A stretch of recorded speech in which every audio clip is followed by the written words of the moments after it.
స్థితిలో మనకి ఎంత ఉన్నా కానీ అది శాశ్వతమైనది కాదు, అది మనది ఎప్పటికీ కూడా కాదు. కాబట్టి మనం ఎప్పుడు కూడా పేదవాళ్ళమే.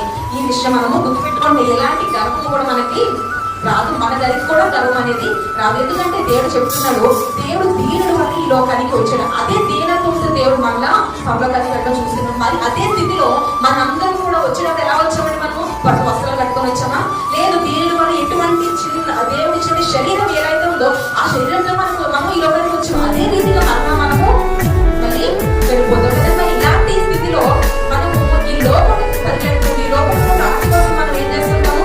రాకులాడుతూ ఉంటాము. వీటి నిమిత్తం మనం ఎంతో ప్రయాసపడిపోతూ ఉంటాం. కానీ దేవుడు ఏం చెప్తున్నాడంటే, తప్పించుకోవడం వల్ల నీవు పరలోక రాజ్యంలో స్థానాన్ని పొందుకుంటాము. పరలోక రాజ్యం కనబడి రాజ్యంలోనే మనము ఏర్పాటు చేయగలుగుతున్నాం. కనబడి రాజ్యంలో మనం ఎలా ఉంటాము అనేది ఈ పాపం లోకంలో ఉండడానికి మనకు చాలా కష్టమైపోతుంది. కానీ ఆ పరలోక రాజ్యంలో ఉండాలంటే అది ఇంకా చాలా కష్టమైన పని. ఎందుకంటే ఆ పరలోక రాజ్యాన్ని చేయాలంటే ఆ మార్గం అనేది చాలా ప్రశ్నలు, చాలా సమస్యలతో మనం ఆ మార్గాన్ని రావాల్సి ఉంటుంది. మరి అలాంటి